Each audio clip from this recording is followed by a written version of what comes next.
एक जंगल में शेरू और भानवी नाम के शेर और शेरनी रहा करते थे। उनका एक बेटा भी था जो कि बहुत ही ताकतवर और निडर होशियार था। उसका नाम बगीरा था। बगीरा बिल्कुल सफेद दूध जैसा था और बगीरा देखने में भी बहुत सुंदर लगता था। एक बार उनके जंगल में एक खतरनाक बाघ मानव आ जाता है। वो बहुत ताकतवर और बहुत खतरनाक था। उसने सभी जानवरों को इकट्ठा किया और उनसे बोला, सुनो सभी, मेरी बात ध्यान से सुनो। मैं इस जंगल पे अपना राज करने आया हूँ। सभी जानवर आज से मेरा हुक्म मानेंगे और अगर तुमने ऐसा नहीं किया तो मैं तुम्हें और तुम्हारे बच्चों को अपना शिकार बना लूंगा। समझ आ गई ना बात? सभी जानवर कमजोर होने की वजह से डर जाते हैं और उसकी बात स्वीकार कर लेते हैं और वो मानव बाघ अगले ही दिन से अपना हुक्म चलाकर किसी जानवर पर भोजन मंगाता तो किसी जानवर पर दूर नदी से पानी मंगाता और फिर उसे मजे से खाता पीता।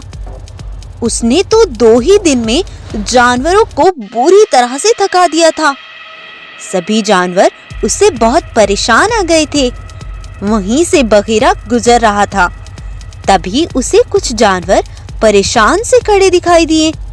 तब बगीरा उनके पास जाकर पूछता है, अरे तुम किस चिंता में खोए हुए हो? आखिर क्या बात है?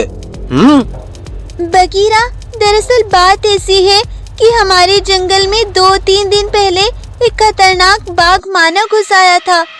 उसने हम सबसे कहा कि इस जंगल का राजा मैं हूँ, सब मेरा हुक्म मानेंगे और अगर तुमने ऐसा ना किया तो मैं तुम सबको मार डालूंगा।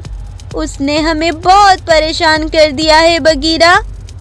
तो ये बात है, तो तुमने मुझे पहले बताया क्यों नहीं? मेरे होते हुए किसी की हिम्मत नहीं कि कोई तुम्हें नुकसान पहुंचाए। चलो मैं देखता हूँ उसे। तब सभी जानवर बगीरा को उस मानव बाघ तक ले जाते हैं।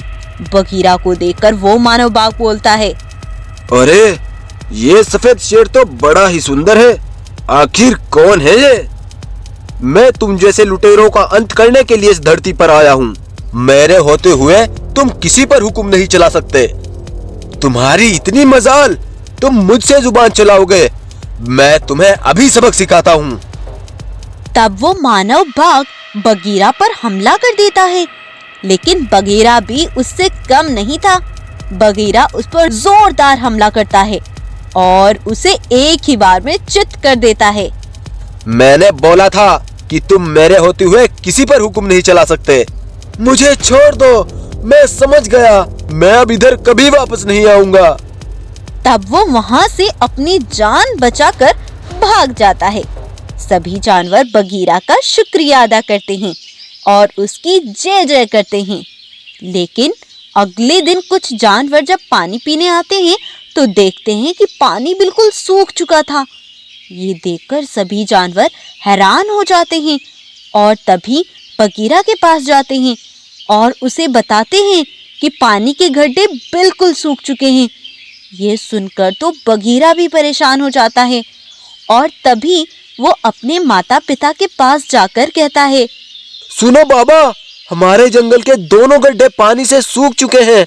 उनमें अब कितना भी पानी नहीं रहा। मुझे अब दूसरे जंगल में जाना ही होगा और पता करना होगा कि नदी से पानी हमारे जंगल में क्यों नहीं आ रहा।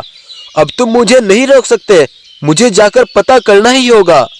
तब बगीरा अपने दोस्त भालू को लेकर दूसरे जंगल की ओर निकल पड़ता है। उधर शेर और शेरनी बगीरा के दूसरे जंगल में जाने से बड़े परेशान थे। शेर, दुआ करो कि बगीरा को कुछ ना पता चले और बगीरा सही सलामत जंगल वापस लौट आए। उधर बगीरा दूसरे जंगल में पहुंच जाता है। अरे वाह भालू, ये जंगल तो बड़ा ही सुंदर है। बगीरा, यहाँ थोड़ा ध्यान से रहना। मैंने सुना है यहाँ का राजा बड़ा खतरनाक है और अब मुझे बहुत भूख लगी है। अब यहीं रुककर भोजन करते हैं। तब वो रुककर दोनों भोजन करने लगते हैं। दूर खड़ी एक गाय बगीरा को देख रही थी। तभी बगीरा की नजर भी उस गाय पर पड़ती है। तब बगीरा भालू से कहता है, अरे भालू, वो गाय मुझे क्यों देख रही है? तुम मजे से अपना भोजन करो, उसे मत देखो। अब भोजन करने के बाद हमें पता करना होगा कि वो नदी कहाँ पर है और हमारे जंगल में पानी क्यों नहीं जा रहा। तो ये बात इस गाय से ही पूछ लेते हैं। चलो आ जाओ। तब वो दोनों गाय के पास जाकर बोलते हैं, गाय, हम पास के जंगल से आए हैं। हमें पता करना था कि इस जंगल में वो नदी कहाँ पर है, क्योंकि हमारे जंगल में उस नदी से पानी जाना बंद हो गया। बस हमें यही पूछना था। हाँ हाँ, सब बताऊंगी मैं तुम्हें, लेकिन पहले ये मुझे बताओ कि तुम गब्बर शेर के बेटे हो ना? क्या? गब्बर शेर? नहीं, मैं तो शेरू का बेटा हूँ। शेरू? अच्छा, शेरू तुम्हारे चचा? क्या? चाचा? चाचा नहीं, वो मेरे पिताजी है। नहीं बेटा, वो तुम्हारे पिता नहीं, चचा जी हैं। तुम्हारे पिता को तो इस जंगल के राजा बाघ ने मार डाला था। ये तुम क्या बोल रही हो? मुझे कुछ समझ नहीं आ रहा। बेटा, जब तुम बहुत छोटे थे, तुम्हारे पिता इस जंगल के एक ईमानदार राजा थे। वो हमेशा जानवरों के भले के बारे में सोचते थे, लेकिन बाघ बड़ा लालची और बड़ा खुदगर्ज था। वो जंगल पर किसी भी तरह राज करके रहना चाहता था। तो उसने अपने कुछ साथियों के साथ नदी के बीच में कुछ पत्थर लगाकर नदी से सभी जंगलों में जाने वाला पानी रोक दिया, जिससे जंगलों में पानी नहीं पहुंच पाया। तो अगले ही दिन सभी जंगलों के जानवर तुम्हारे पिता गब्बर शेर के पास आए। अरे गब्बर शेर, ये तुमने क्या किया?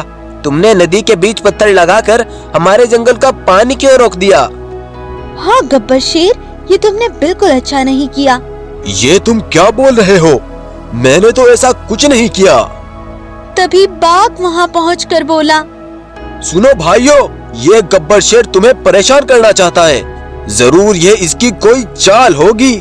हाँ, बाघ बिल्कुल सही कहता है, ये इसकी कोई चाल है। हमें ऐसे राजा की कोई जरूरत नहीं है। गब्बर शेर कुछ कहता, उससे पहले ही बाघ ने धोखे से तुम्हारे पिता पर हमला करके उन्हें वहीं जान से मार डाला। कुछ देर बाद बाघ के सभी जानवर वहीं पर पहुंच जाते हैं। उनको देखकर सभी जानवर बोलते हैं, अरे बाघ, ये जानवर कौन है? ये सब मेरे ही साथी हैं। तुम्हें इनसे डरने की कोई जरूरत नहीं है। तो बाघ भाई, तुम इनसे बोलकर वो नदी से पत्थर हटवा दो। उसकी कोई जरूरत नहीं है, तुम सब यही पानी पीने आ जाया करना। लेकिन हमारे जंगल तो यहाँ से बहुत दूरी पर है।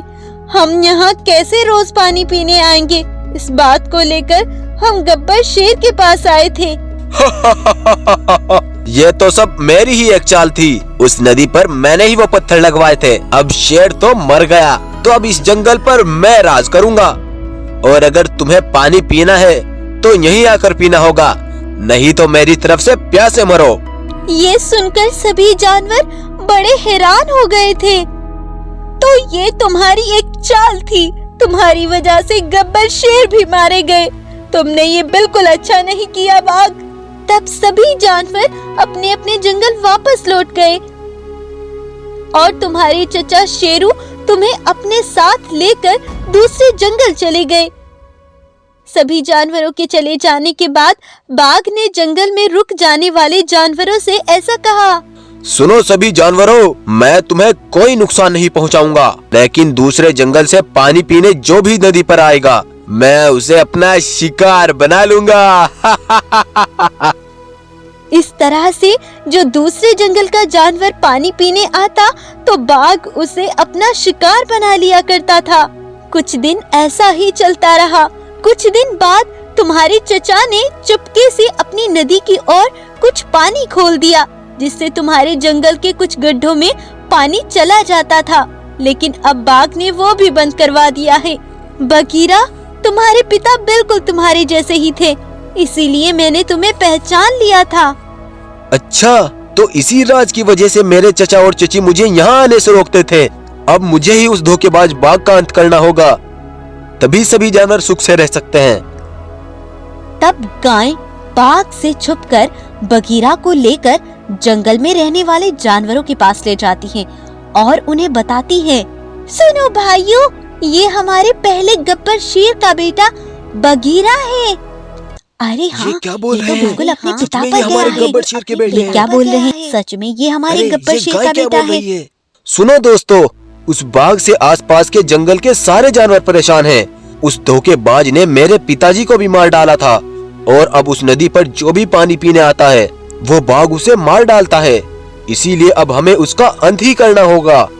क्या तुम मेरा साथ दोगे? तब सारे जानवर बगीरा की बात पर राजी हो जाते हैं और उसका साथ देते हैं। तब बगीरा जानवरों को अपने साथ उस बाघ के पास ले जाता है। यह सब देखकर बाघ और उसके सिपाही हैरान रह जाते हैं। बाघ बोलता है, अरे तुम सब यहाँ क्यों आए हो? और ये सफेद शेर कौन है? मैं गब्बर शेर का बेटा बगीरा। आज मैं तुम्हारा अंत करने आया हूँ और ये जानवर भी तुम्हारा मातम मनाएंगे। तब सभी जानवर उसके सिपाहियों को मार डालते हैं